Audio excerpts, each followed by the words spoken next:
আজ আমরা একটা বেশ ইন্টারেস্টিং কথোপকথন নিয়ে আলোচনা করব। এটা আনফিল্টার্ড টক্স অনুষ্ঠান থেকে নেওয়া। হুম। এখানে আধুনিক সমাজে আবেগীয় বন্ধন আর যাকে আমরা বলি বস্তুগত সাফল্য বা স্বাধীনতা, তার মধ্যে একটা টানাপোড়েন দেখানো হয়েছে। ঠিক।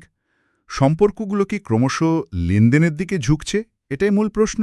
হ্যাঁ, তো আমাদের আজকে লক্ষ্য হল এই সূত্রটা ধরে একটু গভীরে যাওয়া, বোঝার চেষ্টা করা যে কেন আবেগীয় টানটা কমে আসছে, এর পেছনে সামাজিক বা বলা যায় সাংস্কৃতিক কারণগুলো কি। আর শুরুতেই একটা বেশ ভাবনার মতো বিষয় উঠে আসছে, তাই না? কোনটা? এই যে সম্পর্কগুলো যেন টিকে থাকছে, তুমি আমার জন্য কি করতে পারো, এই প্রশ্নের উপর। ও আচ্ছা, একসাথে পথ চলার যে ধারণাটা, সেটাই যেন হারিয়ে যাচ্ছে কোথাও। কথোপকথনটাতে একটা শব্দ ব্যবহার করা হয়েছে, মিথ্যা ত্যাগ বা ফলস স্যাক্রিফাইস। এটা বেশ আকর্ষণীয় মনে হলো। হ্যাঁ, এটা একটা খুব জোরালো ধারণা। এর মানে হলো অনেকেই ভাবছেন কেরিয়ার বা সাফল্যের জন্য সম্পর্ককে সরিয়ে দেওয়াই বুঝি শক্তি। কিন্তু সূত্র বলছে এটা ঠিক না। একদমই না। সূত্র বলছে আসল শক্তিটা সম্পর্ক থেকে পালানোতে নেই, তাহলে কোথায় আছে? বরং কঠিন সময়ে একসাথে থাকা, পাশে দাঁড়ানো, কিছু একসাথে গড়ে তোলা, এর মধ্যেই আছে।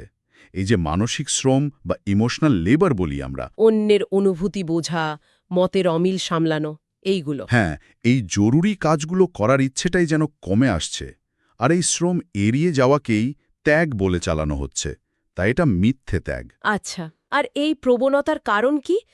সমাজ কি একটু সহজ পথের দিকে ঝুঁকছে, চটজলদি সমাধান চাইছে? সূত্রটা তো সেদিকেই ইঙ্গিত করছে। অস্বস্তি এড়িয়ে যাওয়ার একটা প্রবণতা, কাজে না লাগলে সরে যাও, এই ভাবনাটা বেশ বেশ জনপ্রিয় হচ্ছে। কিন্তু গভীর সম্পর্ক গড়তে তো সময় লাগে, ধৈর্য লাগে। সেটাই তো, এই মানসিকতাটা ঠিক তার উল্টো। দীর্ঘস্থায়ী কিছু গড়তে যে এসফোর্সও বা চেষ্টা লাগে, সেই ইচ্ছেটাই যেন কম। সবকিছুই খুব ইনস্ট্যান্ট চাই। স্বাধীনতার ধারণাটাও তো এখানে একটু অন্যরকমভাবে দেখা হয়েছে, তাই না? মানসিক নির্ভরতাকে ভয় পাওয়া। ঠিক তাই। একটা ভয় কাজ করছে নির্ভরতা নিয়ে, আর সেই ভয় থেকে যে একাকিত্ব আসছে।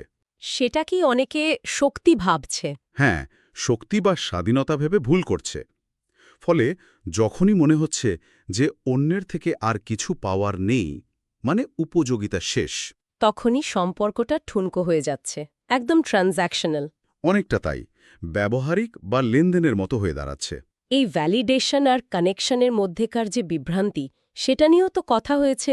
ডিজিটাল জগতের লাইকস, কমেন্টস, এগুলোকেই কি আসল সংযোগ ভাবা হচ্ছে? খুব গুরুত্বপূর্ণ পয়েন্ট এটা। সূত্র বলছে আমরা ভ্যালিডেশন, লোকের চোখে ভালো হওয়া, হ্যাঁ। সেটাকে কানেকশন বা আসল মানসিক টান, হ্যাঁ। এটার সাথে গুলিয়ে ফেলছি। আচ্ছা।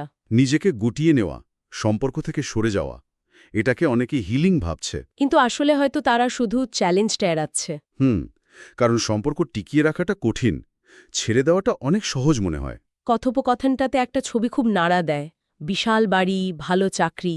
কিন্তু খাওয়ার টেবিলে কেউ নেই। হ্যাঁ, এটা শুনলে কেমন যেন লাগে। বস্তুগত সাফল্য কি তাহলে দিনের শেষে এই শূন্যতাটা ঢাকতে পারে? না, একদমই পারে না।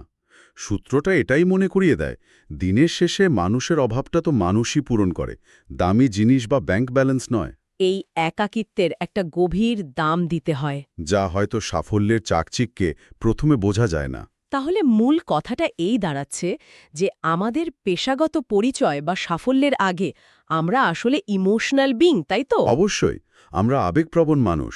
সম্পর্কগুলোকে শুধু সুবিধা অসুবিধার পাল্লায় না মেপে আসল যে মানবিক টান, সেটাকে গুরুত্ব দেওয়া দরকার, খাঁটি সংযোগকে। সেটাই মূল বার্তা তাহলে। নিখুঁত বা সুবিধাজনক সম্পর্কের পেছনে না ছুটে আসল, হয়তো ত্রুটিপূর্ণ, কিন্তু খাঁটি সম্পর্কগুলোকে আঁকড়ে ধরা।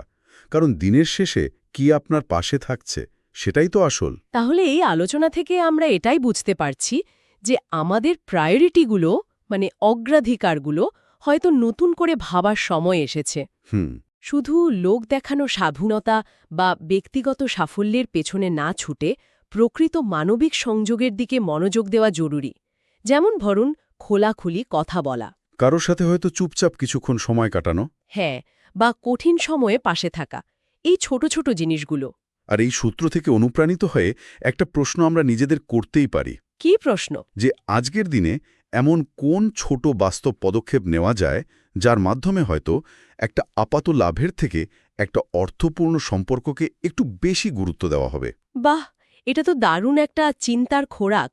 এটা নিয়ে ভাবাটা হয়তো আমাদের সম্পর্কের গভীরতা বুঝতে সত্যি সাহায্য করবে। সেটাই।